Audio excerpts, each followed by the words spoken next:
All right, let's dive into a topic that, let's be honest, so many of us have wrestled with: eating healthy. But forget about another restrictive diet.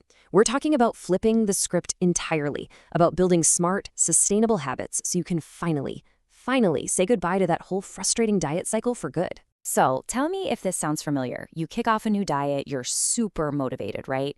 You're cutting things out, you're fighting cravings, and then life happens. You fall back into old habits, and you're left feeling defeated. If you've ever been stuck on that roller coaster, I promise you, you are not alone. And this quote just hits the nail on the head, doesn't it? This isn't about a lack of willpower. It's the system itself that's broken. This constant back and forth between restriction and rebound, it just leaves people feeling totally lost. So let's just call it what it is: diet culture. At its core, it's built on these crazy, unsustainable rules that are practically designed for you to fail. And what happens when you fail? You feel this intense guilt and shame. It teaches you to tune out what your body is actually trying to tell you, and probably the worst part, it can build this really toxic, negative relationship with food itself. But what if we just threw all that out? What if there's a much better way? This is where we pivot to a whole new philosophy. It's about making this huge shift away from rigid, punishing rules and toward building flexible, intuitive habits that actually last. I mean, just look at the difference here. The old way is all about restriction, what you have to cut out. The new way, it focuses on addition, all the amazing nutritious foods you can add in. Instead of following strict rules, you start listening to your body's cues. And this last one is a total game changer. You stop trying to white-knuckle it with willpower, and you start designing your environment to make success almost automatic. And that right there is the core idea. Forcing yourself to follow a bunch of strict rules is like trying to swim upstream against a powerful current. It's just exhausting. Smart eating is about understanding your own mind, your own biology, and creating systems that flow with you, not against you. Okay, so we've covered the big idea, the why. Now let's get practical. We're moving into a whole toolkit of actionable strategies that you can literally start using today. First things first, let's talk about timing. This has nothing to do with counting calories. It's all about working with your body's natural clock. So, step 1, hydrate first thing. So many of us wake up and mistake thirst for hunger. Then follow that up with a breakfast that's packed with protein. This is key for balancing your blood sugar and avoiding that dreaded mid-morning slump. And finally, try to wrap up dinner a few hours before you go to bed. It gives your digestive system a break and can seriously improve your sleep. Let's drill down on that breakfast protein for a second. That 15 to 20 gram number you see here isn't just random. It's kind of the magic number for telling your body, hey, I'm full, and keeping your blood sugar steady for hours. So what does that look like? Maybe a couple of eggs, some Greek yogurt with nuts.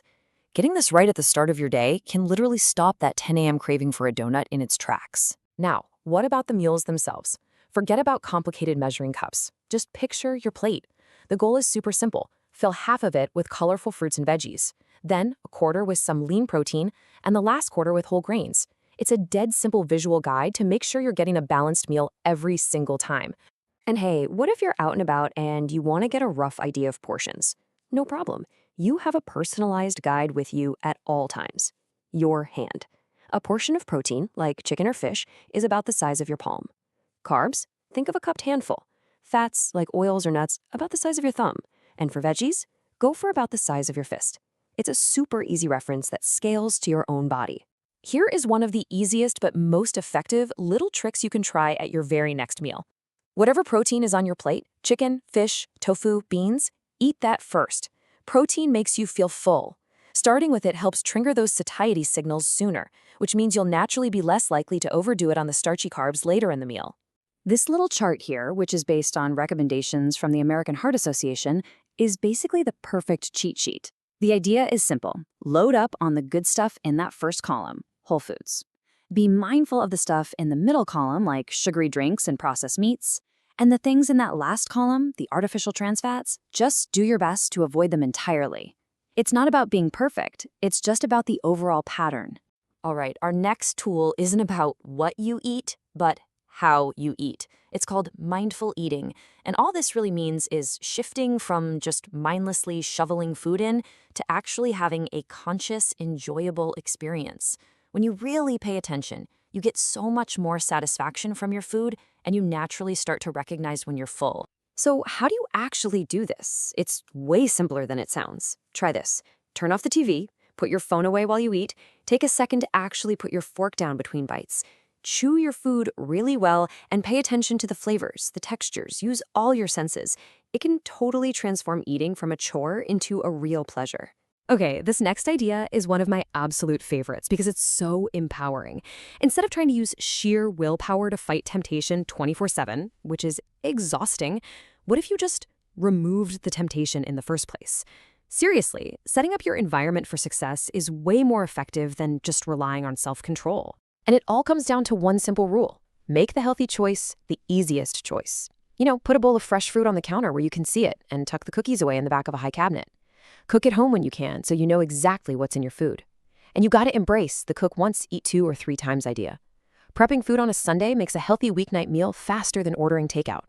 Okay, we've got our toolkit. We have all these awesome strategies, but how do we make them stick? How do we turn these actions into automatic, lasting habits? That's what we're tackling now.